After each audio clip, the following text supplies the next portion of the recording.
Thank you, Michelle. Thank you all for having me here. It doesn't seem like a very long time ago that there were lots of poor people in Singapore, in the kampongs and villages. And so I thought I'll just show a couple of slides to show you what my village used to look like.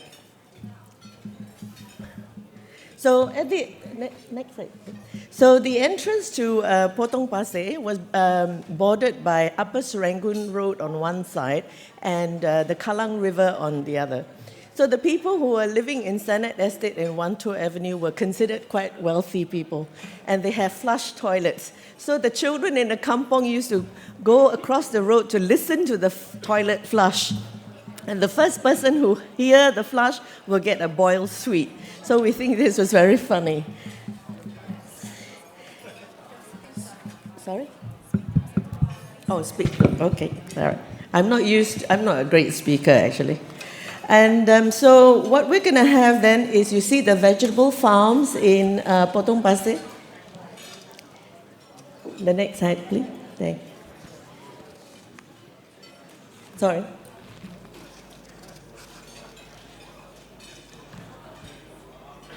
So we have vegetable farms lining along the Kallang River, and they were the resources for farmers and a lot of the kampong folks for fresh vegetables. And you will see that in the next slide, we have atap houses, and a lot of our kampong folks lived in very close proximity. The next slide, please. Thank you. And you will find that because the houses are so close together, they are really like tinder when the weather gets very hot. And Bukit Ho Swee burned down because of the closeness of the atap houses. And in the next slide, you will see that the children in the kampong use the fishing ponds. We use it to wash and to clean, largely because we didn't have electricity or running water. This was right up until the 1970s in Singapore. So that's how we lived, and we only had a well, and the nearest water for drinking was about half a mile away. Next slide, please. And this is just a very quick to show you my moment of epiphany when I was 7 and realized that I still couldn't read. And because, we were not educated. Only the boys were educated. And just the next slide to show a picture of my mom, who gave me the opportunity to be educated. And she was married at 17 and had a children every other year, so she had about 16 children. Out of the 16 children, 8 died because there was no food and no money, practically.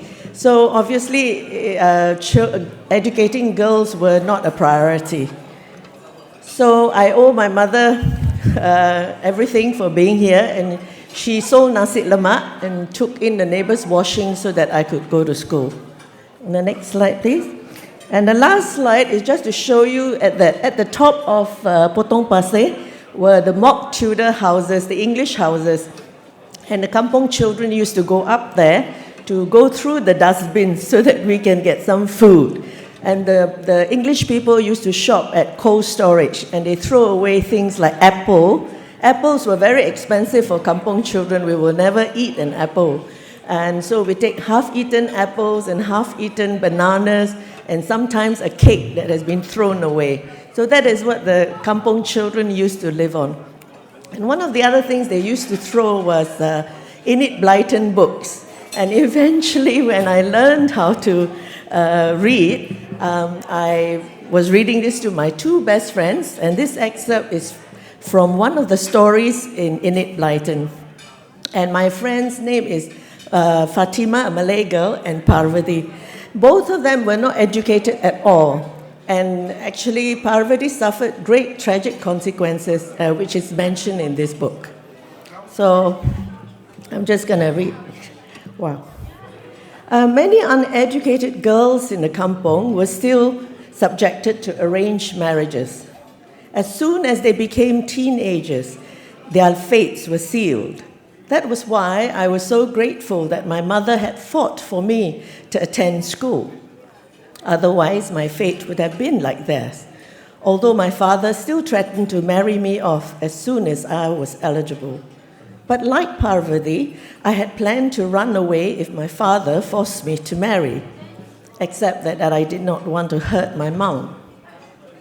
"What are ham rolls?" Fatima asked when she heard that Julian, Dick, and Anne, the English children in the Enid Blyton story, ate ham rolls and drank ginger beer. She was a Muslim and proclaimed that she would never drink an alcoholic drink like ginger beer, and weren't Western children liberal to be drinking beer at that age? She, like Parvati, did not go to school. Of course, I hadn't a clue either, but I did not want to look stupid. "Well, I guess it's some kind of meat," I said. Chicken is from hens and beef from cows, so I guess ham must be from hamsters lah. "Hamster? What is a hamster?" Fatima wanted to know. "Hiya, it's a kind of animal lah," I said, exasperated, not wanting to show my lack of knowledge. "The kind of animal that lives in England lah. Don't ask stupid questions." Thank you.